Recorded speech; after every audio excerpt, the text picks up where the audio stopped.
तो इस देश के किसान से भी चाय बिकवावे। और जिस स्टेशन पर चाय बेची ऐसा नालायक पुत्र उसी स्टेशन को बेच दिया। जब ये अपनों का नहीं हुआ तो देश की जनता का क्या होगा? बताइए, किसी एक हॉस्पिटल का निरीक्षण करने गया तो एक हॉस्पिटल बनाया, को सरकार इनके बाप की है क्या ठेकेदार है? हमें चैलेंज करेंगे। हमने हॉस्पिटल वाला ऑक्सीजन मांगता, हॉस्पिटल वाले के खिलाफ एफआईआर। जनता मांगती है, जनता के खिलाफ एफआईआर। जो सरकार के खिलाफ बोले उसे जेल में डाल दो, देशद्रोही कह दो। इसे विकास कहते हैं। वो तो कहते हैं कि कुछ लोग ऐसे हैं जो प्रधानमंत्री मुख्यमंत्री की लगातार छवि बिगाड़ रहे हैं। काम ऐसा क्यों करते हो जो तुम्हारी छवि बिगड़ रही है? क्यों करी तुमने ऐसे काम? प्रधानमंत्री ने अच्छा किया है कि देश की ऑक्सीजन विदेशों को बेच दी और अपने देश वाले ऑक्सीजन के बिना मर गए।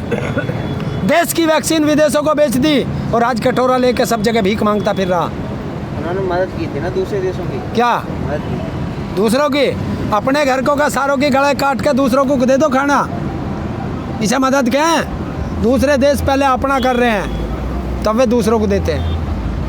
पता नहीं था ना कि इस तरह से। ना ये टीवी पे चमकने का बहुत बढ़िया साधन ढूंढा था इसने।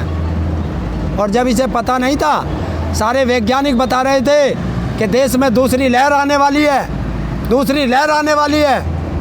इसने कोई हॉस्पिटल बनाया, कोई वेंटिलेटर खरीद के रखा, कोई ऑक्सीजन की गाड़ी ढोने वाली रखी, खरीदी, कुछ किया? वेंटिलेटर भी किससे खरीदे? उस गुजरात की उस कंपनी से जिसने इसका सूट खरीदा था। और सारे वेंटिलेटर खराब।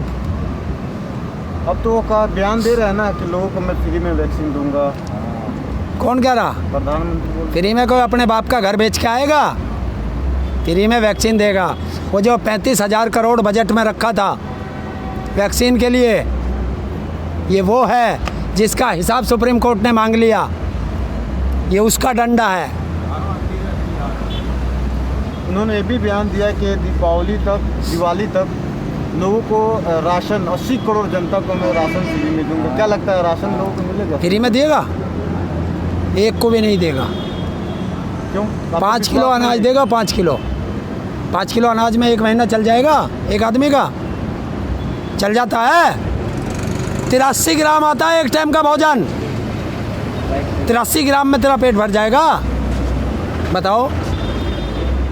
क्या लगता है जिस तरह से प्रधानमंत्री इस तरह से बयान दिए हैं जो लोगों को देश को संबोधित करते हुए, तो लोगों तक वो जो बयान देते हैं वो लोगों तक पहुंच पाता है?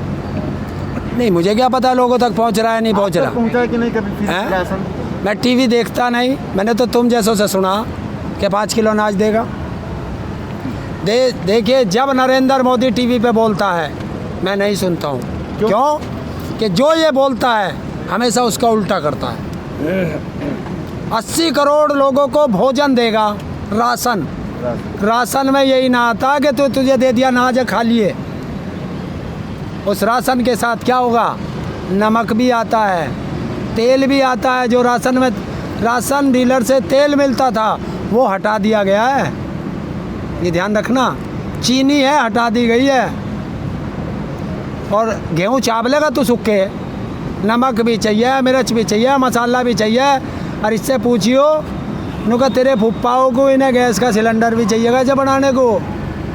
850 रुपये का वो। आज कांग्रेस के लोग महंगाई पे पेट्रोल पंप पे जाके प्रोटेस्ट कर रहे थे। पेट्रोल का दाम देखिए तो लगातार बढ़ रहा है, इस पर क्या कहेंगे? करना चाहिए, सारे देश को निकलना चाहिए बाहर। महंगाई पे, महंगाई सब के लिए है, वो चाहे गरीब आदमी है चाहे अमीर आदमी है। महंगाई सबको परेशान करती है। और महंगाई नहीं है देश में, महंगाई करी गई है। अपने यार का पेट्रोल और डीजल महंगा बिकवाने के लिए ये मोदी की चाल है। आपका सरसों भी तो महंगा बिक रहा है। ये भी तो हमारी कहाँ सरसों? हमारे पे है कहाँ सरसों जो बिकेगी? हमारी तो जब शुरू में बिक ली जब मंदी थी। अब तो हम अडानी की है, अब हमारी कहाँ है? नहीं तो अगर तो अब किसान पे कहाँ सरसों रह रही है? अब तू उसका चाहे तू 6,000 रुपये रेट कर दे, 10,000 कर दे, किसान पे है ही ना। आई तो किसानों से ही। अरे किसान से तो मंदी में चली गई। गेहूं भी तो किसान के सही आवे, प्याज भी किसान के सही आवे। जब प्याज 100 रुपये किलो हो जा, जब हो जा, जब उनके गोदामों में चली जा। टमाटर 50 पैसे किलो में किसी ने पूछा नहीं, लोगों ने सड़कों पे भाए। स्मृति ईरानी जब बीजेपी विपक्ष में थी तो उस वक्त स्मृति ईरानी रोडों पर निकल कर कहती थी कि महंगाई गायब हो गई, इस तरह से मतलब बयान देती थी, बहुत कुछ महंगाई के बारे में बोलेगी। इस वक्त कहीं नज़र नहीं आ रही। क्यों बोलेगी, क्यों बोलेगी वो? हैं नहीं बात, क्यों बोलेगी? हाँ, वो सरकार में है, और जब सरकार की हराम की दौलत खाने को मिल जाती है ना, तो वो शांत रहता है। जिसको भी हराम की दौलत खाने को मिलेगी इस सरकारों में, वो चुप रहेगा। तभी तो कहते हैं कि अब नेता देश के लिए नहीं है, नेता अपने लिए हैं। जब नेता देश के लिए होगा, देश का भला होगा, और जब ऐसे भ्रष्ट नेता अपने लिए होंगे तो देश का नुकसान होगा। तो आखिर कब होंगे देश के लिए नेता और कौन होंगे? देखिए, अभी ये कौन होगा अभी कैसे बता दूं? होगा ज़रूर, बहुत नेता हुए हैं पहले भी, आगे भी होंगे।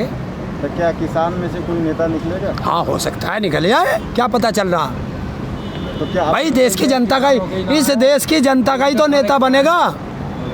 भाई अमेरिका से आके तो यहाँ कोई नेता बनेगा नहीं। इस देश का किसान मजदूर का बेटा जब कोई बैठेगा तो जरूर होगा। तो क्या आप नेता बनेंगे? हैं? क्या आप नेता बनेंगे? ना, आप चुनाव नहीं? मेरे में इतनी कुव्वत नहीं है। आप तो आवाज़ उठा रहे हैं तो आवाज़ उठाना और नेता बनना बहुत अलग है। लेकिन गलत लोग जो है वो आवाज़ उठाते हैं, वो नेता बन जाते हैं। आप लोग जैसे अच्छे लोग आवाज़ तो बहुत हैं, बहुत किसान हैं, बहुत किसान हैं। सब चीज़ से सामर्थ्य होना चाहिए, उसको नेता बनना चाहिए। और किसान तो चुनाव लड़ते नहीं होते राजनीति। क्यों? आप जाके देखो संसद में 136 या 140 नेता बैठे हैं संसद में, जिनका बायोडाटा में लिखा हुआ है कि हम किसान हैं। जाकर देखो। गुमराह कर रहे हैं क्या? हाँ, गुमराह कर रहे हैं हम लोगों को।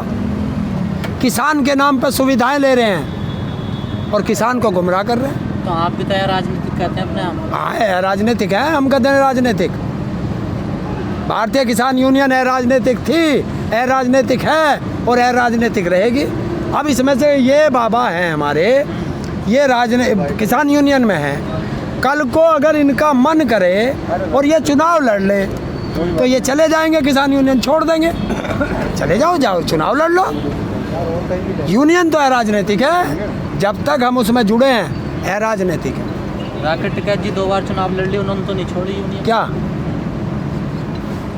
राकेश टिकैत जी अध्यक्ष हैं इसके, राष्ट्रीय प्रवक्ता हैं, प्रवक्ता हैं यूनियन में है। हाँ, तो अब उन्होंने बता दिया ना आपको कि कितनी गलत चीज़ है। उन्होंने कितनी बार बयान दे दिया कि ना हम ना लड़े भाई, हमने जाकर देख लिया बहुत ख़राब है राजनीति।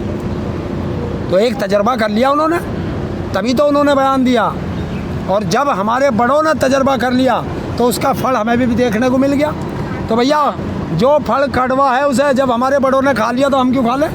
चुनाव लड़कर वापस आ सकते हैं अगर हार जाए। हैं? चुनाव लड़ा कर कोई यार ऐसा तो है नहीं कि संविधान में ऐसा लिखा है कि हमारी गर्दनी कटेगी। अगर ये जा रहे चुनाव लड़ने, लड़ लो। अगर इनका मन भर जाएगा, अगर मैं तो वहीं ठीक था पुरानी जगह ही, तो वापस आ जाए, कौन सी आफत आ गई? कोई दिक्कत नहीं है। क्या दिक्कत है? कुछ भी ना। जब उसका भी स्वाद चख के देख लेंगे, अगर किसी को चखना तो। सरकार कहने लगे कि आइए चुनाव लड़िए फिर अपनी दिक्कतों को ठीक करिए, फिर कौन? सरकार कहने तो लगे। को सरकार इनके बाप की है या ठेकेदार है? ये हमें चैलेंज करेंगे। हमने चुन के भेजे 5 साल के लिए, 5 साल में कर देंगे। अनिल अठौरी रखी है 5 साल बाद एक, फिर बदल देंगे। आंदोलन में वही हुआ ना, उन्होंने कहा आइए लोकपाल, फिर अपना आप करिए पाल, बनाइए लोकपाल। अन्ना आंदोलन का हाल तो यही हुआ था कि यार आइए चुनाव लड़िए, और वही हुआ। यार तुम्हें अन्ना आंदोलन, तुम किसी आंदोलन से इसे मत जोड़ो। ये देश की आज़ादी की दूसरी लड़ाई है, ये ध्यान रख लेना। वो देश के लिए था, वो सिंगल व्यक्ति के नाम पे चल रहा था। ये सिंगल व्यक्ति के नाम पे नहीं चल रहा ना, ये सिंगल व्यक्ति के 500 कुछ संगठन हैं जो संयुक्त किसान मोर्चे में जुड़े हुए हैं, सब लड़ रहे हैं। तो उसमें भी तो तमाम संगठन जुड़े हुए थे अपना- उसमें कौन था? एक संगठन था, बाकी का सहयोग था। इसमें सहयोग अलग है। 500 कुछ तो संगठन है किसानों के। और किसान बिरादरी क्या होती है? 70 बिरादरी जुड़े हैं उसमें, किसान में।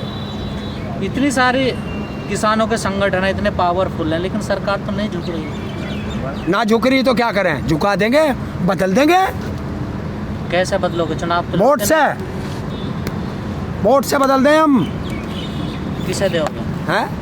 हमारी मर्जी, जब चुनाव आओगे जब बता देंगे, अभी से बताना जरूरी है। राजनेता तो आप बताते सब एक जैसे ही होते हैं। हैं?